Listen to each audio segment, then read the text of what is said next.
মুখে বলছি তো, যেদিন করে রাখবো তখন বুঝতে পারবা বরবাদ করে দিয়েছে।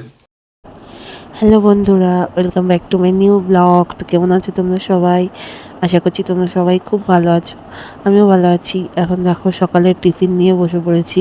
তো আজকে কোনো তরকারি রান্না করেনি মা রুটির সাথে, তাই আজকে কলা দিয়ে রুটি খেয়ে নিচ্ছি। তো কলা দিয়ে রুটি খেতে আমার খুব ভালোই লাগে। আর এদিকে দেখো সকাল সকাল বরের সাথে তুমুল ঝগড়া হয়ে গেল জামা কাপড় ধোয়া নিয়ে।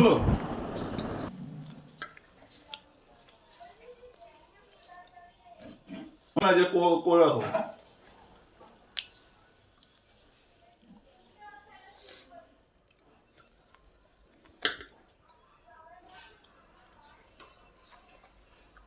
একটা আমি জামা প্যান্ট কিনি না।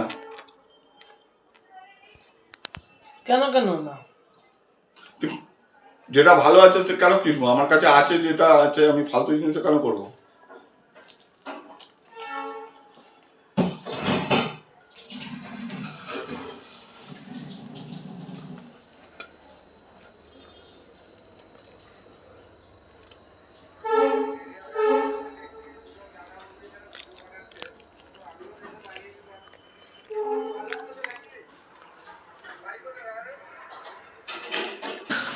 তো দেখো বন্ধুরা, আজকে বর রান্না করছে রিঠা মাছ। তো ওই দেখো দেখাচ্ছি,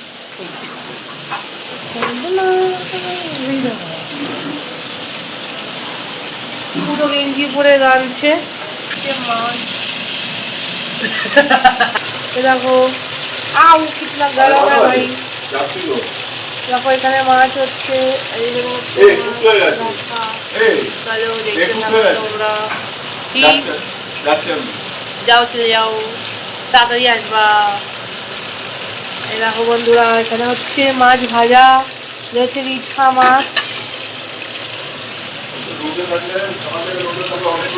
জানলাতে না একদম রোদ পায় না গাছগুলো, তাই এটাকে না এখানে এনে রেখেছি, যদি একটু রোদ পায়, একটু যাতে রোদ পায় সেজন্য এখানটা এনে রেখেছি। তাও রোদ আছে মোটামুটি, যেটুকু ফোটার ফুটুক। জল দাওনি গাছগুলো? হ্যাঁ দিয়েছি জল।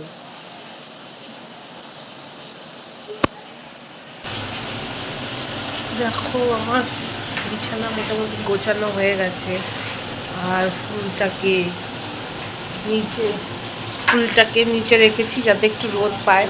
ওইখানে জানলায় দেখো একদমই রোদ আসে না, তাই ফুলটাকে নিচেই রেখেছি একটু রোদ পাক। আর এদিকে হচ্ছে মাছ ভাজা, এই যে রিঠা মাছ এখানে হচ্ছে ভাজা। তো আজকে রিঠা মাছ ভাজাই হবে। আর এদিকে দেখো আমার বাবা করছে রান্না। তো মানে আমি একটু কাজ করছিলাম, তো বাবাকে বলছিলাম যে মাছটা গ্যাসে বসানো আছে, তুমি একটু দেখো নাহলে পুড়ে যাবে। তো বাবা এখন দেখো সেটাকেই উল্টে দিচ্ছে মাছগুলোকে। বাবাও না রান্না করতে খুব ভালোবাসে, মানে যখনই টাইম পায় রান্নাঘরে গিয়ে রান্না করে, বুঝেছো। আর এদিকে দেখো মা দিচ্ছে এখন দুপুরের ঠাকুর। তো দুপুরবেলা বড়ো আর সকালে যেটা ঘুম থেকে উঠে বলো, তো সেটা বেশিরভাগ মাই দেয়। তো সন্ধ্যাবেলারটা কখনো কখনো আমি দিয়ে দিই, কিন্তু মা আমাকে দিতে দেয় না, মাই দেয়। তো এখন মা পুজো দিচ্ছে। তো চলো দেখতে থাকো তোমরা ব্লগটা।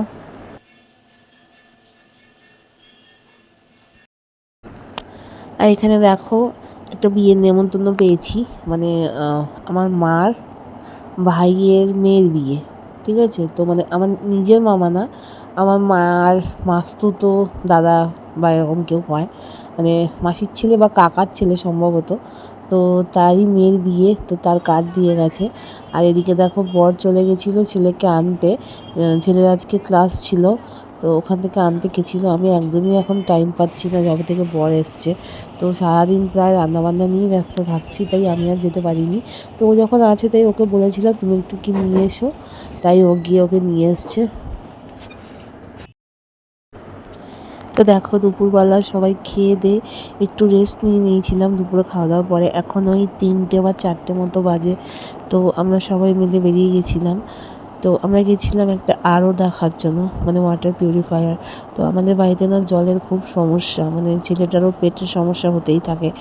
আর প্রত্যেক দিন প্রায় প্রচুর টাকার জল কিনে খেতে হয়, তো সেটা মাসে অনেক টাকাই গিয়ে দাঁড়ায়, অনেক টাকার জল নিতে হয় আমাদের। তো এখন সেটাই দেখার জন্য চলে গেছিলাম। দেখো অনেক কটা দেখেছি কিন্তু মন মতো আমার একটাও লাগেনি।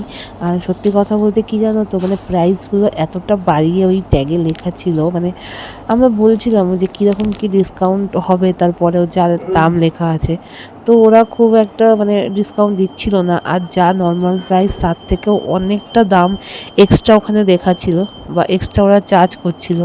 তো আমরা তারপর কয়েকটা দেখলাম, দেখে তারপর ওখান থেকে বেরিয়ে এসেছি, ওখান থেকে কিছু নিইনি। তো তো আমরা কোথা থেকে কী নিয়েছি সেটা তোমাদের পরের ভিডিওতে শেয়ার করে দেবো।